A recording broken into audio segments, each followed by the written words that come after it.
మనతో పాటు DBF secretary రాష్ట్ర సెక్రటరీ శంకర్ ఉన్నారు. ఆయన అడిగి తెలుసుకునే ప్రయత్నం మనం చేద్దాం. అన్న నమస్తే. నమస్తే అన్న, జై భీమ్.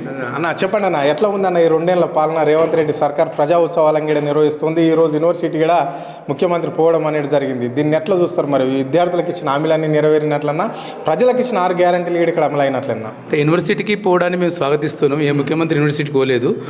అయితే మరి పోలీస్ బందోబస్తు లేకుండా పోతా అన్నాడు. మరి అక్కడ పోలీస్ బందోబస్తు ఉందో లేదో తెలియదు. పోలీస్ బంధిస్తుంటే ఆయన మాటలకు విలువలేదంటే లెక్క. ఠాగూర్ రెడ్డి ఏం చెప్పాడంటే, పోలీస్ బందోబస్తు లేకుండా నేస్తా ఏ విద్యార్థి నిరసన వ్యక్తం చేయొచ్చు అని చెప్పాడు. అది నిజమైతే నిజంగానే ముఖ్యమంత్రి పర్యటనను వెల్కమ్ చేస్తాం. రైట్, మీరు పార్టీకి సెక్రటరీ కూడా ఉన్నారు, సో సంఘం సెక్రటరీ ఉన్నారు. ఇప్పుడు చాలా మంది విద్యార్థి నాయకులను కూడా అరెస్ట్ చేసినట్లు సోషల్ మీడియాలో ఆల్చలు అవుతున్నాయి. చాలా పోలీస్ స్టేషన్లో కూడా, సిటీ అవుట్స్కట్కి సంబంధించిన పోలీస్ స్టేషన్లో కూడా విద్యార్థి నాయకులు అంటే ఎస్ఎఫ్ఐ కావచ్చు, ఏపీబీపీ కావచ్చు, ఇక్కడ బీఆర్ఎస్ విద్యార్థి నాయకులే కావచ్చు, అనేక పీడిఎస్ విద్యార్థి నాయకులే కావచ్చు అరెస్ట్ అయ్యారు అని చెప్పేసి కూడా వార్తలు ఉన్నాయి.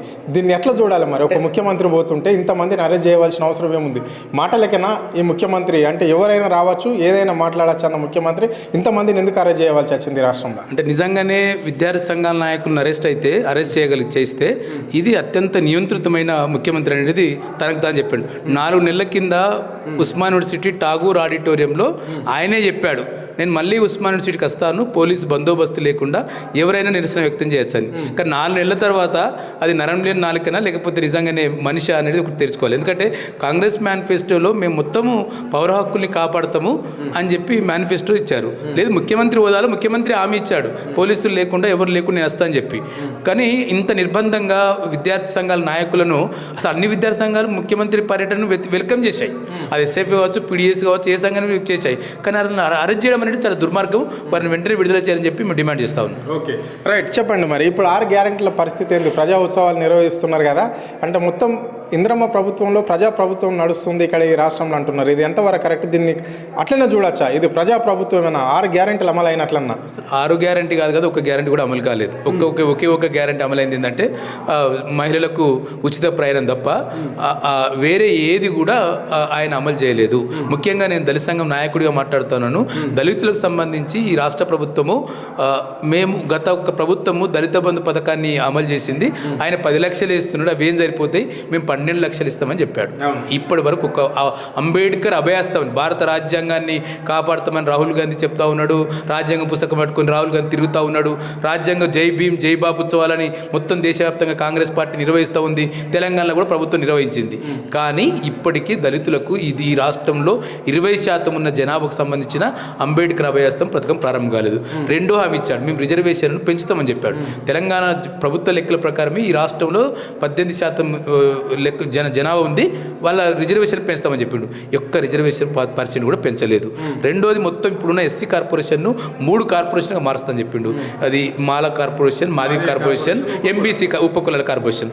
జివో ఇచ్చాడు కానీ లేదు. 2 మొత్తం గత ప్రభుత్వం ఎట్లయితే ఎస్సీ కార్పొరేషన్ నిర్వీర్యం చేసిందో 2019 నుంచి ఇప్పటి వరకు ఒక్క యాక్షన్ ప్లాన్ లేదు. అంటే దళిత యువతకు ఆర్థిక మద్దతు కోసము ఏదైతే ఎస్సీ కార్పొరేషన్ పథకాలు అమలు చేస్తుందో ఒక్క పథకాన్ని కూడా ఈ ప్రభుత్వం అమలు చేయట్లేదు.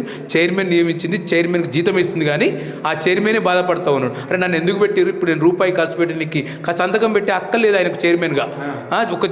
ఉన్న ఎస్సీ కార్పొరేషన్ నిధులను మొత్తము ఎస్సీ కార్పొరేషన్ ఉద్యోగస్తులకు జీతాలు ఇస్తుంది తప్ప ప్రజలకు ఒక ఆర్థిక మద్దతు పథకాన్ని, యాక్షన్ ప్లాన్ను ప్రతి మార్చిలో ఇవ్వాల్సిన యాక్షన్ ప్లాన్ విడుదల చేయట్లేదు. రైట్, మీ వర్గానికి సంబంధించి, మీ దళిత వర్గానికి సంబంధించిన ఒక సీనియర్ నాయకుడు కూడా రాష్ట్ర ముఖ్యమంత్రిని నువ్వు దళితునివి తమ్మి, నువ్వు దళితులకు అనేక మేలు చేసినావు అని చెప్పేసి కూడా నిండు సభలో కూడా మాట్లాడడం అనేది అయితే జరిగింది. దీన్ని ఎట్లా చూస్తారు? మోతుపల్లి నరసింహ మాటలను మీరు ఏ విధంగా చూస్తారు? ముఖ్యమంత్రిని నువ్వు ఒక దళితునివి అని చెప్పేసి సంబోధించండు, మీరేమో దళితులకు ఏం చేయాలి అంటున్నారు, మీరు ఎట్లా చూడాలి దీన్ని? అది మోతుపల్లి మాటలకు విలువ ఎక్కడిది? మోతుపల్లి ఒక జోకరు, ఒక నటన.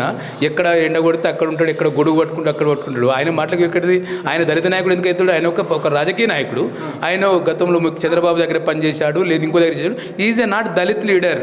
దళితులుగా ఉండొచ్చు, is a political leader, is a broker, is రాజకీయ నాయకులు వాళ్ళు అంతే, వాళ్ళు దళిత నాయకులు కాదు.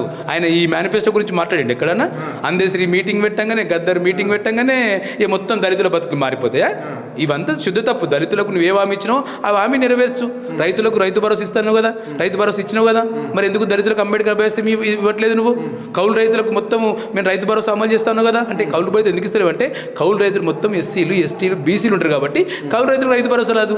మొత్తం వ్యవసాయం చేయకుండా భూమిని చేతులు పెట్టుకున్న వాళ్ళందరికేమో కేసీఆర్ రైతు బంధు పేరుతోటి ప్రజాధనాన్ని దుర్వినియోగం చేస్తే నువ్వు ఇవాళ రైతు భరోసా చేస్తున్నావు. అంటే రైతుల హామీలు అమలు అయితే తెలంగాణలో, కానీ దళితుల హామీలు ఇవాళ అమలు కాని పరిస్థితి కొనసాగుతున్న సందర్భం ఉంది.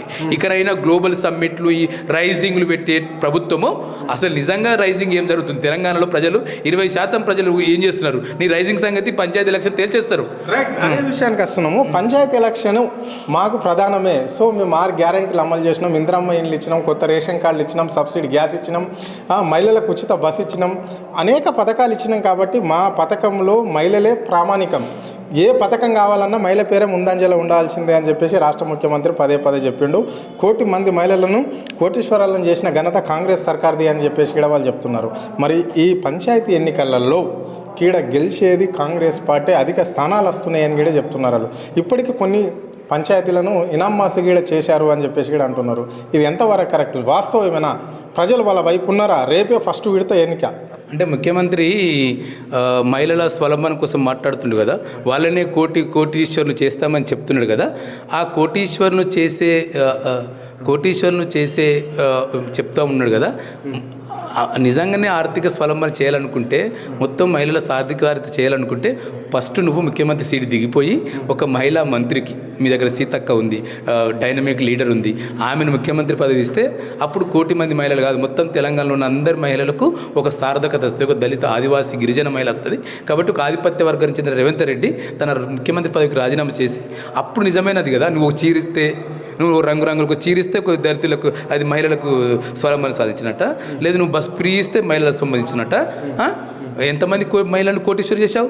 చర్చకురా. నీ ప్రజా ప్రయోజనాల్లో నువ్వు మాట్లాడు కదా బహిరంగ సభలో, ప్రజలతో చర్చించు, మేధావులతో చర్చించు, తెలంగాణ మేధావులతో చర్చించు. అది చేయట్లేదు కదా. Okay, right. చివరిగా చెప్పండి అన్న, ఇక్కడ గ్లోబల్ సమ్మిట్ కూడా నిర్వహించడం అనేది జరిగింది. అంటే కోట్ల రూపాయలు రాష్ట్రానికి వచ్చినాయి అని చెప్పేసి కూడా వాళ్ళు చెప్పారు. అంటే ఒక్కొక్క లెక్క ఒక్కొక్క రకంగా చెప్తున్నారు. 2,00,000 కోట్లు అని ఒక్కరు చెప్తుంటే 1,80,000 కోట్లు అని ఇంకో పత్రిక రాస్తున్నది, ఇంకో అందులో 3,00,000 కోట్లు అని కూడా రాశారు. దీన్ని ఎట్లా చూడాలి? ఇది వాస్తవం ఎంత ఉంది? మరి అందరు డెలిగేట్స్ వచ్చిర్రా? ఇప్పుడు అంటే గ్లోబల్ అంటే ప్రపంచవ్యాప్తంగా రావాలి, వాళ్ళందరూ వచ్చిర్రా? దాదాపుగా ఈ రాష్ట్రంలో 28 మంది ముఖ్యమంత్రులతో కూడా మాట్లాడి వాళ్ళందరూ వస్తుర్రని చెప్పారు. మరి ఎవరన్నా వచ్చి ఇక్కడ పెట్టుబడులు పెట్టడానికి సిద్ధమయ్యారా? అదే ఇక్కడ ఉండే ఫ్లైఓవర్లకు కావచ్చు, రోడ్లకు కావచ్చు, లేకుంటే కొన్ని భవనాలకు కూడా విదేశీయుల పేర్లు కూడా పెట్టడం, నామకరణం చేస్తున్నామని చెప్తున్నారు. దీన్ని ఎట్లా చూడాలి? ఇది గ్లోబల్ సమ్మిట్ కాదు, ఇది గోల్మాల్ సమ్మిట్. ఈ గ్లోబల్ సమ్మిట్ పేరుతోటి ఒక గోల్మాల్ చేసి ప్రజాధనాన్ని దుర్వినియోగం చేసి తను ముఖ్యమంత్రి అని ఇంకోసారి ఎట్లాగో మళ్ళీ ముఖ్యమంత్రి కాడు కాబట్టి ఒక ప్రచారం చేసుకుంటుండు. అసలు గ్లోబల్ గురించి ఎవడు రాబాయి నువ్వు మాట్లాడడానికి? నువ్వు నీ తెలంగాణకు ముఖ్యమంత్రివి. తెలంగాణలో ఉన్న 4.5 కోట్ల ప్రజలకు సంబంధించిన సంక్షేమం, అభివృద్ధి, రక్షణ వీటి గురించి మాట్లాడలేదే. తెలంగాణ అంటే గ్లోబల్ అంటే వ్యాపారమేనా? ఎంతమంది వ్యాపారం ఉన్నారు? తెలంగాణ వ్యాపారంతో బతకట్లేదు. తెలంగాణ జీడిపి వస్తున్నది, డబ్బు వస్తున్నది, ఇన్కమ్ ట్యాక్స్, జిఎస్టీ వస్తున్నది, నీ వ్యాపారంతో రావట్లేదు. 75% వ్యవసాయ రంగం నుంచి నీకు జీడిపి వస్తున్నది. అదేవిధంగా కార్మిక రంగం నుంచి వస్తున్నది, నీకు జీడిపి వస్తున్నది. వీటి మీద దృష్టి పెట్టకుండా నీకు గ్లోబల్ ప్రపంచంలో ఉన్న లేదు రకరకాల మంది నేను పెట్టుకుంటే కుదరదు. రెండోది, ట్రంప్ అని ఒక వెధవ పేరు నువ్వు ఎట్లా ఈ హైదరాబాద్లో ఒక ఏరియాకి పెడతావు నువ్వు పేరు? బాలసుబ్రహ్మణ్యం విగ్రహం పెడితేనే తెలంగాణ సమాజం ఒప్పుకోవట్లేదు. ఒక ప్రజా వ్యతిరేకి ట్రంప్, సామ్రాజ్యవాది అయిన ఒక ట్రంప్ పేరును ఎట్లా పెడతావు? ఈ పేర్లను మేము పెట్టడానికి తీవ్రంగా వ్యతిరేకిస్తున్నాం. తెలంగాణలో పోలీస్కి ఇష్టమైన పేరు పెట్టు, తెలంగాణ ఒక రోడ్డుకు శ్రీకాంత్ పేరు పెట్టు, లేదు యాదవరెడ్డి పేరు పెట్టు. తెలంగాణ విముక్తి కోసం నిన్ను ముఖ్యమంత్రి చేయడానికి, నువ్వు కేసీఆర్ ముఖ్యమంత్రి కావడానికి త్యాగాలు చేసిన సుడు, ఆ బిడ్డల పేరు పెట్టు. ఆ బిడ్డల పేరు పెడితే తెలంగాణ గర్విస్తుంది, తెలంగాణ ఆత్మ సంతోషిస్తుంది. కానీ ట్రంప్ బొంపులు పెడితే నువ్వు వాడు ఒక బొంకుగాడు, నువ్వు ఒక బొంకు అవుతావు, అంతే. చివరిగా చెప్పండి అన్న, ఇక్కడ ఇల్ట్ పాలసీ అని కూడా తీసుకురావడం అంటే జరిగింది. అంటే విలువైన భూములలో ఇక్కడ వ్యాపారం నడుస్తుంది అని చెప్పేసి మీలాంటి కొంతమంది మేధావులు కూడా అంటున్నారు. మరి ఇల్ట్ పాలసీ యువల ప్రయోజనాల కోసం ఎందుకు దిగవాల్సి వస్తుంది రాష్ట్ర ముఖ్యమంత్రి? హడావిడిగా జీవోలు కూడా తెస్తున్నారు, పాస్ అవుతాయని కూడా చెప్తున్నారు. ఎట్లా చూడాలి దీన్ని? అంటే ఇప్పుడు బడుగు బలహీన వర్గాలకు, పేదవాళ్ళకు సంబంధించిన వాళ్లకు ఇండ్ల ప్లస్ లేదు హైదరాబాద్లో అనుకున్నప్పుడు ఇక్కడ ఇల్ట్ పాలసీ ఎవరి కోసం? మరి అంటే ఇది చాలా ప్రజా వ్యతిరేకమైన పాలసీ. మేము ఊర్లలో పోతుంటాం, దళిత భజన ఫ్రంట్ కార్యకర్తల గ్రామాలకు పోయినప్పుడు పేదలకు భూ పంపిణీ కోసం భూమి ఉందా ఈ గ్రామంలో అంటే భూమి లేదని చెప్తారు. కానీ కోకాపేటలో 1 ఎకరం భూమి 150 కోట్లకు అమ్ముకొని మొత్తం 2800 కోట్లను నువ్వు తీసుకున్నావు. హెచ్సిలో భూములను కొట్టేద్దాం అనుకున్నావు. పర్యావరణవేత్తలు మొత్తం ఇటు రుచిత లాంటి యువ కార్యకర్తలందరూ అడ్డుకున్నారు నిన్ను. అడ్డుకొని నీకు ఆ ప్రాజెక్టు కాకుండా చేసింది. అంటే భూములు అమ్మడం ద్వారానే పరిపాలన చేస్తామంటే సహజ వనరు. రేపు పొద్దుగాల భవిష్యత్ తరాలకు ఉపయోగపడేది అది. నీ కాలం, నీ టైం, నీ జీతం, నీ కారు కిరాయి, నీ డ్రైవర్ కిరాయికి, నీ ప్రభుత్వ ఉద్యోగుల కిరాయికి మొత్తం సహజ వనరు అమ్మేస్తే భవిష్యత్తు ఏం కావాలి? భవిష్యత్తులో ఇది గ్లోబల్ విజన్లో నీ భవిష్యత్తు గురించి తెలంగాణ భవిష్యత్తు చిత్రపటం లేదనలా. ముఖ్యమంత్రి టీ తాగుతున్న ఫోటో ఉంది. ముఖ్యమంత్రి టీ తాగితే తాగిపోతుంది. ముఖ్యమంత్రి ఫుట్బాల్ ఆడడానికి 5 కోట్లు ఖర్చు పెట్టినావు. అరే జీతాలు ఇవ్వనికి లేదు భయ్, నువ్వు 5 కోట్లు ఎట్లా ఖర్చు పెడతావు? ఇది తేల్చుకోవాలి. ముఖ్యమంత్రి తెలంగాణ వచ్చింది తెలంగాణ సమగ్రంగా అన్ని రంగాల్లో అభివృద్ధి చెందడానికి. నీళ్లు, నిధులు, నియామకాలు జరగాలి. కానీ ఇది నీళ్లు లేవు, నిధులు లేవు, నియామకాలు లేవు. మొత్తం తెలంగాణ సహజమైన దోపిడీని మొత్తం దోసుకుంటే సందర్భం కొనసాగుతుంది.